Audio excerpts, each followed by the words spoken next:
नमस्कार, आप देख रहे हैं द क्रेडिबल न्यूज। मैं हूं शालिनी। असम की राजनीति में इस वक्त आरोप प्रत्यारोप का दौर जारी है। वहीं इस बीच असम के मुख्यमंत्री हेमंत बिस्व शर्मा ने जिस तरीके से कांग्रेस नेता मल्लिकार्जुन खड़गे के लिए भद्दी भाषा का इस्तेमाल किया, उसके बाद कांग्रेस पार्टी का गुस्सा उफान पर है। वहीं इस बीच राहुल गांधी का भी एक पोस्ट सामने आया है जिसमें उन्होंने हेमंत बिस्व शर्मा को लेकर बहुत सी बातें की हैं। राहुल ने ये post social media platform x पर किया जिसमें उन्होंने कहा कि असम के मुख्यमंत्री हेमंत बिस्व शर्मा कांग्रेस अध्यक्ष और राज्यसभा में नेता प्रतिपक्ष मल्लिकार्जुन खड़गे जी के विरुद्ध इस्तेमाल की गई अभद्र और घटिया भाषा पूरी तरीके से निंदनीय है, शर्मनाक है और अस्वीकार्य है। खड़गे जी देश के एक वरिष्ठ और लोकप्रिय दलित और जन नेता हैं। उनका अनुभव, कद और प्रतिष्ठा अतुलनीय है। उनका अपमान किसी एक व्यक्ति का नहीं बल्कि इस देश के SC/ST समाज के करोड़ों लोगों का भी अपमान है। लेकिन ये कोई नई बात नहीं है। ये बीजेपी और RSS की पुरानी और सुनियोजित मानसिकता है। बाबा साहेब अंबेडकर का अपमान, दलित नेताओं को नीचा दिखाना हो या SC/ST समाज के प्रतिनिधियों पर व्यक्तिगत हमले हो, बीजेपी और RSS का इतिहास गवाह है कि जब जब कोई दलित नेता सच बोलता है तब तब ये उसे अपमानित करने पर उतर आते हैं। यही इनकी विचारधारा है, यही इनका असली चरित्र और चेहरा है। और PM मोदी जी से सीधा सवाल है, क्या आप हेमंत शर्मा की इस भाषा का समर्थन करते हैं? आपकी चुप्पी मजबूरी नहीं, सहमति है। PM अगर देश के करोड़ों दलितों के सम्मान पर हमला होते देख मुंह न खोले तो वो न सिर्फ अपनी जिम्मेदारी से भाग रहे हैं बल्कि उस अपमान के हिस्सेदार भी हैं। साथ ही में प्रियंका गांधी का भी एक पोस्ट सामने आया जिसमें उन्होंने लिखा कि मल्लिकार्जुन खड़गे जी के प्रति जिस तरीके की अभद्र और अपमानजनक भाषा का इस्तेमाल किया गया है वो बहुत ही ज्यादा शर्मनाक है। खड़गे जी देश के वरिष्ठतम नेताओं में से एक है। वो न सिर्फ कांग्रेस पार्टी के बल्कि देश के दलितों और वंचितों के प्रबुद्ध प्रतिनिधि हैं। उनका अपमान करके बीजेपी के मुख्यमंत्री ने देश के करोड़ों लोगों का अपमान किया हुआ है। यानी आप समझ सकते हैं कि कांग्रेस पार्टी के बड़े बड़े नेता अब काफी ज्यादा गुस्से में नजर आ रहे हैं। वहीं अशोक गहलोत का भी बयान सामने आता है। राजस्थान के पूर्व मुख्यमंत्री ने कहा कि खड़गे जैसे बड़े कद के नेता के लिए ऐसी घटिया भाषा का इस्तेमाल सभ्य समाज में बिल्कुल बर्दाश्त नहीं किया जा सकता। और उन्होंने तंज कसा कि हेमंता सिर्फ अपने आकाओं को खुश करने के लिए राहुल गांधी और खड़गे पर निशाना साधते रहते हैं। गहलोत ने PM मोदी की चुप्पी पर भी सवाल उठाए। वहीं जयराम रमेश ने भी अपनी नाराजगी जताई। जयराम रमेश ने कहा कि खड़गे देश के सामाजिक सशक्तिकरण के प्रतीक है और उनके खिलाफ बोलना बेहद शर्मनाक है। एक के बाद एक कई कांग्रेस नेताओं के बयान इस पर सामने आ रहे हैं, जरा उन्हें सुनिए। हेमंत बिस्व शर्मा इस देश के सबसे बड़े दलित नेता, कांग्रेस अध्यक्ष और राज्यसभा में नेता प्रतिपक्ष मल्लिकार्जुन खड़गे जी को पागल बुलाकर तुम ना सिर्फ अपने मानसिक दिवालियापन और बौखलाहट का परिचय दे रहे हो, लेकिन तुमने आज राजनीति की हर मर्यादा को लांघा है। असलियत यह है कि तुमने आज यह दिखा दिया कि तुम्हारे जैसे भाजपाइयों के मन में दलितों के प्रति कितनी नफरत, उनके प्रति कितनी कालिख भरी हुई है। मल्लिकार्जुन खड़गे जी की बेटी विवाहिता है, एक डॉक्टर है। तुम्हारी हिम्मत कैसे हुई है कहने की कि फलाना खड़गे का दामाद है क्या? यही ओछी सोच और यही नफरत के चलते तुम दलित नेता के खिलाफ बकवास करते हो। एक बात याद रखना, जितनी तुम्हारी उम्र नहीं है ना, उससे ज्यादा खड़गे जी का राजनीतिक एक्सपीरियंस है। अपने लगन के बल पर, अपनी निष्ठा के बल पर, अपनी मेहनत के बल पर एक साधारण मिल मजदूर का बेटा ब्लॉक प्रेसिडेंट से कांग्रेस अध्यक्ष बना है। 9 बार के चुने हुए विधायक हैं, 3 बार सांसद बने, राज्य में और केंद्र में मंत्री रहे, कांग्रेस के अध्यक्ष और राजनेता प्रतिपक्ष हैं।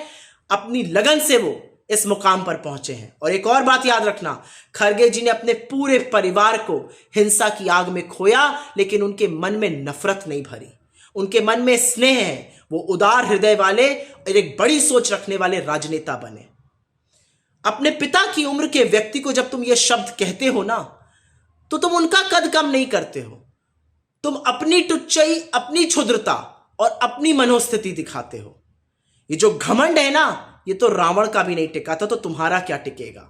ये घमंड जो है यही आपके पतन का कारण बनेगा। लेकिन एक छोटी सी नसीहत मान लीजिए, चुनाव छोड़िए। आपकी स्थिति गंभीर है, आपको मेंटल हॉस्पिटल में भर्ती होने की तुरंत जरूरत है। आपकी बौखलाहट, आपकी मनोस्थिति गंभीर होती जा रही है। डॉक्टर को दिखाइए।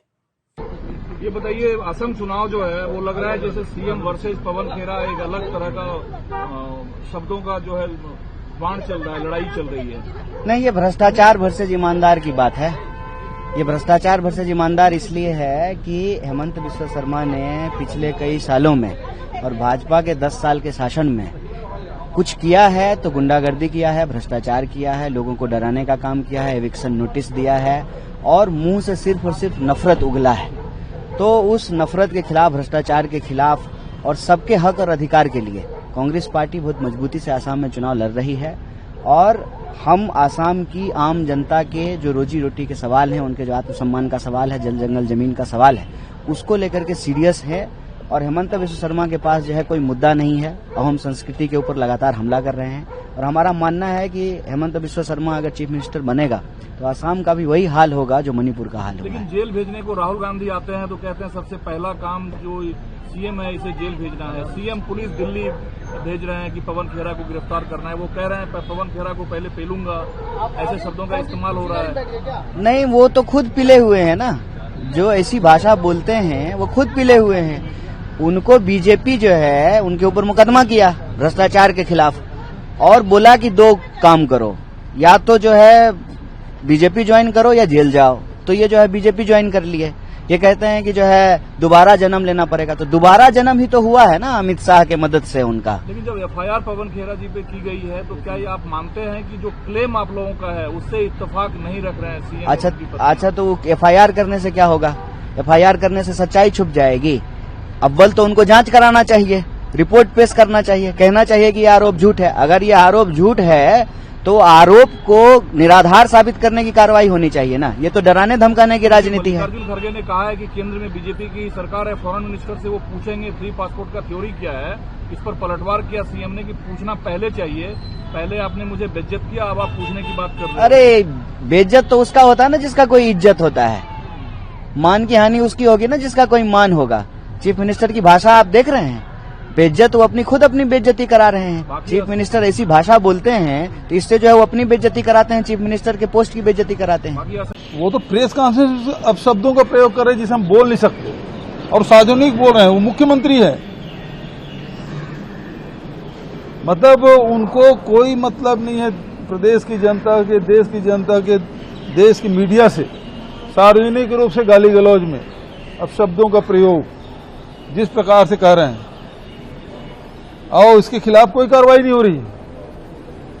निर्वाचन आयोग किस प्रकार से मौन साधी हुई है, मतलब एक प्रकार से आप सबको डराने धमकाने का काम कर रहे हैं, सार्वजनिक रूप से गाली गलौज कर रहे हैं जो असंसदीय है। और उसमें भारतीय जनता पार्टी जो चाल चरित्र चेहरे की बात करती है और वो मौन है।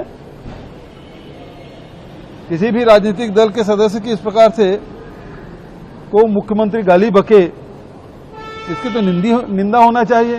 प्रधानमंत्री जी भी कल गए थे, एक शब्द उन्होंने नहीं कहा। आज गृह मंत्री जी गए हैं, एक शब्द नहीं बोल रहे हैं। इसका मतलब खुली छूट है विपक्ष के लोगों को डराओ धमकाओ, एजेंसियों को दुरुपयोग करो और मां बहन की गाली बको। ये भारतीय जनता पार्टी का चरित्र हो गया है। वहीं जहां एक तरफ असम की राजनीति में हेमंत बिस्वा शर्मा के जो बयान हैं वो लगातार सामने आ रहे हैं और वो जिस तरीके की भाषा का इस्तेमाल कर रहे हैं वो भी काफी ज्यादा विवादों में है, वहीं दूसरी ओर मैं आपको बता दूं अखिलेश यादव ने भी हेमंत बिस्वा शर्मा पर तंज कसा है।